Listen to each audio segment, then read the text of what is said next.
Wallagri est une société qui fait partie du groupe Arvesta.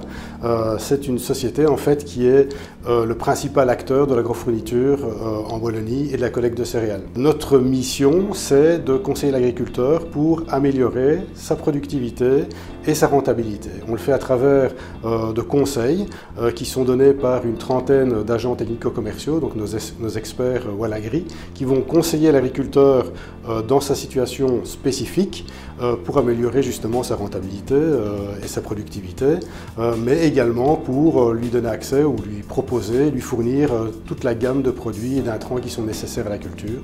Donc les semences, les produits de nutrition et de protection des plantes, l'alimentation du bétail, etc. Ça c'est une partie, je vais dire, des activités. L'autre activité, c'est la collecte de céréales. Wallagri est le plus grand collecteur de céréales de Belgique. On collecte plus de 400 000 tonnes de céréales par an auprès de nos agriculteurs et au travers d'un réseau d'une soixantaine de dépôts, dont 7 qui sont situés sur les voies d'eau, donc sur la Sambre, la Meuse et l'Escaut, qui sont des dépôts stratégiques parce qu'ils nous permettent d'acheminer les céréales qu'on collecte chez les agriculteurs vers les usines de transformation et d'amener les engrais de l'extérieur vers nos dépôts portuaires et ensuite de campagne. Et grâce à ces dépôts portuaires, on arrive à diviser par 2 notre empreinte écologique, donc c'est quand même assez intéressant. Dès le départ, j'ai envie de dire, Wallagri a plus de 150 ans, donc les premières sociétés qui sont devenues Wallagri par la suite existent depuis 150 ans. Et dès le départ, on a engagé des personnes qui venaient de la faculté, donc qui sortaient de la faculté. Ce qui fait qu'on a déjà une relation, on est à côté de Jean-Blou, ici on n'est pas très loin au niveau son bref. Donc on a déjà une relation via ce biais-là, via l'engagement d'ingénieurs. Et le deuxième lien, c'est qu'on a beaucoup en fait, de projets de développement au sein de la société. Chez Arvesta, on a continuellement des projets d'innovation. Et ce sont des projets d'innovation qui ont attrait à l'agriculture et donc des projets de recherche qu'on va mener avec des partenaires. Et dans ces partenaires, en priorité, si c'est une faculté, on ira vers Jean-Blou. Donc on a tous les ans des projets de développement, d'innovation avec la faculté de Jean-Blou. Deuxième volet. Troisième volet, ce sont des étudiants qui viennent faire des travaux de fin d'études chez nous, qui viennent faire des stages d'observation dans notre société. Donc tous les ans, on a entre 10 et 15 étudiants qui sont encadrés par des membres de la société. Et in fine, on a également des étudiants qui viennent tous les ans visiter la société, voir le site de Grand Céveso ici derrière par exemple, et discuter de comment on fonctionne et comment on se développe avec des groupes d'étudiants, des différents professeurs de la faculté.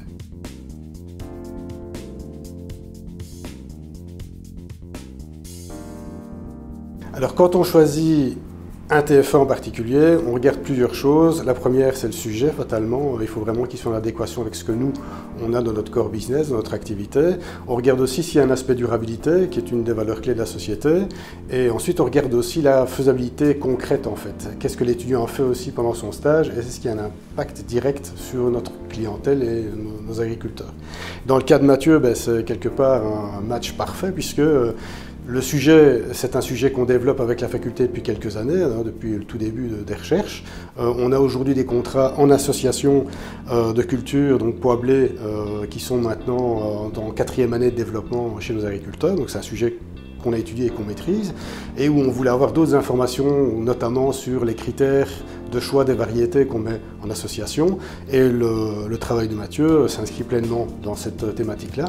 Donc là, on a une adéquation parfaite avec notre core business, nos activités, ce qu'on met à disposition des clients.